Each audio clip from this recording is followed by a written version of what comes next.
Hi guys, this is Damian McGinty, and you are watching the Permanent Rain Press.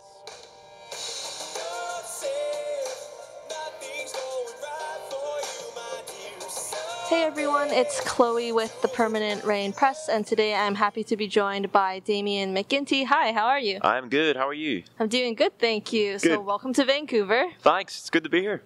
You were just mentioning that you went out for brunch earlier today. Yes. Do you want to give a shout out to the Red Wagon. It is amazing, by the way. Yeah, it's really, really good. It's kind of old school, very tasty. Yeah. We'll definitely have to put that next on the food bucket list to check out. So first off, I have to say congratulations on the release of your EP. Thank you. So take me through some of the major lyrical themes behind it. So, I started writing about 4 or 5 years ago.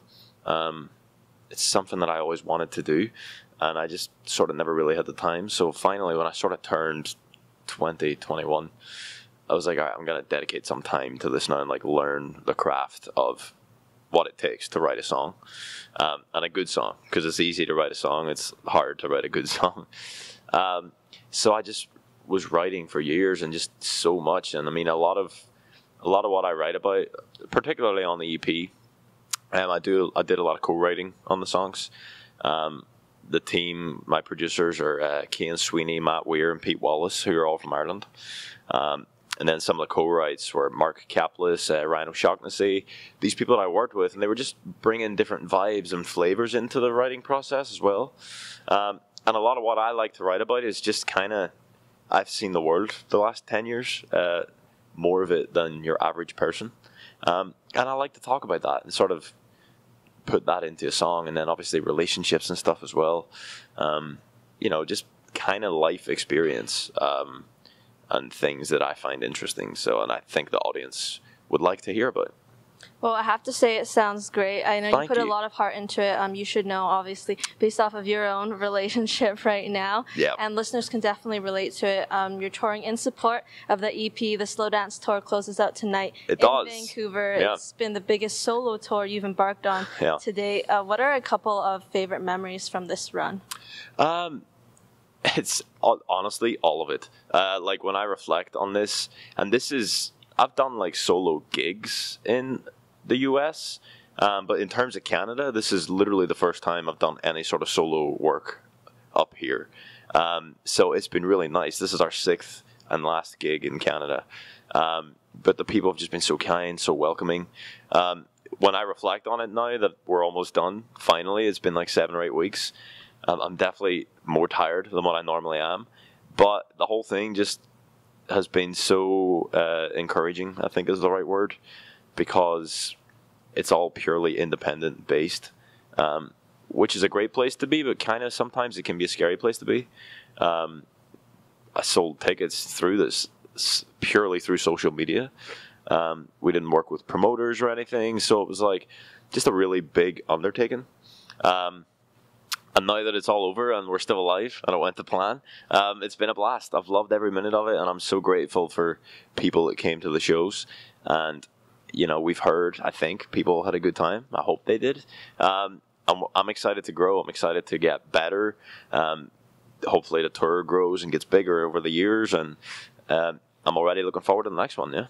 I would say your team has done, I think, a great job. Like you just mentioned, grassroots kind of promotional stance as well. So you kind of got to learn that aspect as well, promoting and performing at these intimate shows. Yep. Now let's talk about filming. Yes. You'll next be seen in the holiday film Santa Fake. Correct. It's been around 5 years since your role in Glee. So how much fun was it being back on set filming? And tell me a bit about the project. Yeah, it was a lot of fun. It had been. Is it really that long since Glee? That is scary. So you just reminded me I'm getting older. No, it was great to get back on set. It was particularly great to work with Heather Morris again, who obviously was on Glee for a number of years, and I had a lot of pivotal scenes with her in my character arc. Leprechaun. Leprechaun, I know, exactly. Brittany's Leprechaun. So working with her again was really fantastic. It was kind of nice for me. It sort of felt full circle, and I felt more capable than I did 4 or 5 years ago. Just because natural growth, really, and experience and know-how and knowledge, all those things. I guess I just know a little more now than I did 4 or 5 years ago. So I just felt more capable, felt better. And it was really great working with her again. The project was a lot of fun. We shot it. I finished the tour and in middle of December, and then I flew straight to Santa Fe, New Mexico, where I recorded the soundtrack first. There's 6 songs in the movie that I sing. So I did that. And then I flew to, I had my Christmas Day in Euphoria, Mississippi with my girlfriend's family. And then literally like Christmas night at like 3 a.m., I left for the Golden Triangle Airport in Euphoria, which is the smallest, it's like a wall. It's like the smallest airport I've ever seen. And I flew to Santa Fe again, and we started the movie on the 27th of December. We went for about a month, and it was just such a great experience working with the cast. I mean, so many great people. Judd Nelson from The Breakfast Club, Jeff Fahey from Lost, who I text quite frequently now. He's like become a really good friend. John Rhys-Davies from like Lord of the Rings. Just all these amazing people. Learning from them and working with them was such a blast. And yeah, it's a Christmas movie. It's released in November, so I have no idea what it's going to look like. But definitely something to look forward to, I'm sure. It's going to be interesting, that's for sure. That's great. Well, as you mentioned, the opportunity to work with so many phenomenal actors in the industry. Another thing that's been such a pivotal part of your career has been Celtic Thunder, which celebrated 10 years. Yes. Last year, in September, you'll be returning. You'll be doing over 70 cities on tour. What are you most looking forward to? But, just being back with this group and performing these live spectacle performances. Yeah. Do you know what it is with Celtic Thunder at this stage of the game? Is that it feels like family in show business. There's a real sense of home to it. Like I love doing my own projects and solo tours and writing music, and whether it be shooting movies or whatever. I mean, I'm really fortunate to be able to experience and enjoy those things. But with Celtic, it's 3 or 4 months of the calendar year where you're working with a team. You're working with a family, you're working with other people that have the same goals, the same objectives. And I think it's like anything. It's like when you're in that environment, it's a nice place to be. So we just get on great. The 5 of us never stop laughing. We're fortunate to, 70 plus cities. Thinking about that right now is depressing because I'm so tired. You're like, I just went through around a bit less than half of I know. I'm like, just give me a day to sleep first, and then maybe I'll be more looking forward to it and anticipating it. But yeah, we start in September. We go through to December 22nd, I think. So it's our 10th anniversary tour. It's going to be a big one, and we're all excited about it. Maybe not right in this moment, but I will be very excited. Awesome. Well, if you haven't seen the dates, definitely check them out online. Yes. You've been vocal talking about the industry and the idea of, people chasing fame rather than passion. Mm-hmm. Who are some people in your life that keep you grounded and true to yourself as an artist? I try and surround myself with people that live and breathe that, to be honest. I do make sometimes very obvious choices about who I surround myself with or who I hang out with, what company I keep, because I do believe in the very basic morals of, especially in the industry I'm in. It's so easy to get carried away with it all, and I've seen fame, I've seen what that looks like, and I've seen people chasing fame and not necessarily a passion. And it just doesn't look good, and I don't like it. I do firmly believe just in the basic morals of working hard. Don't really listen to the noise. Focus on your craft, focus on your talent, and have a great work ethic. And then everything else will follow.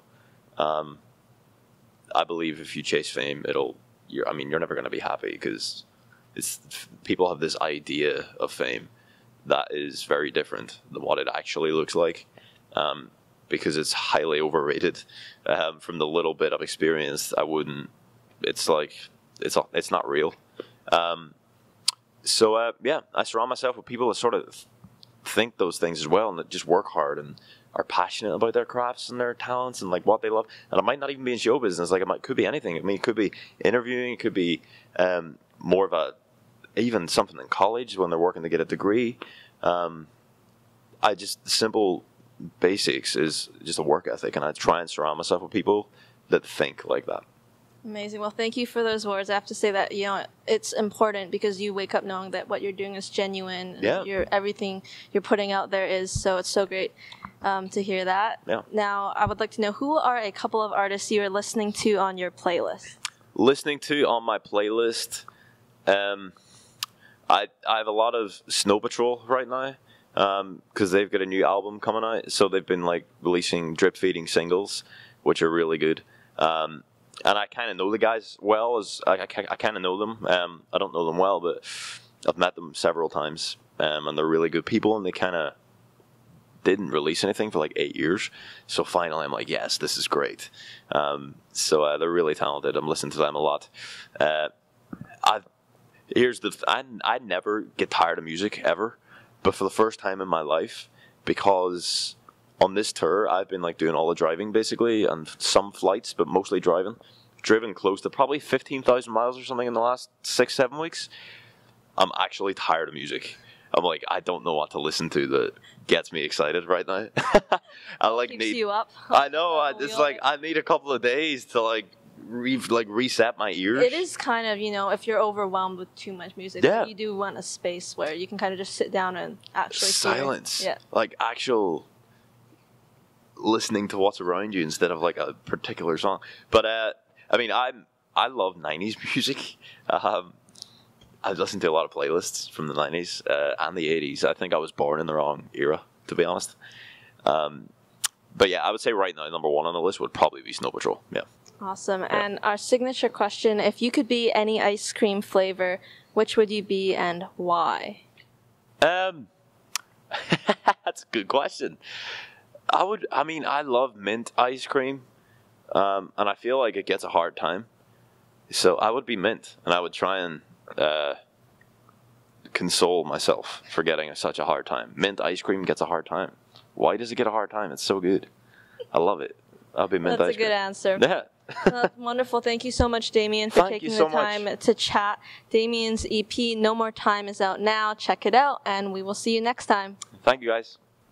You should know you're the reason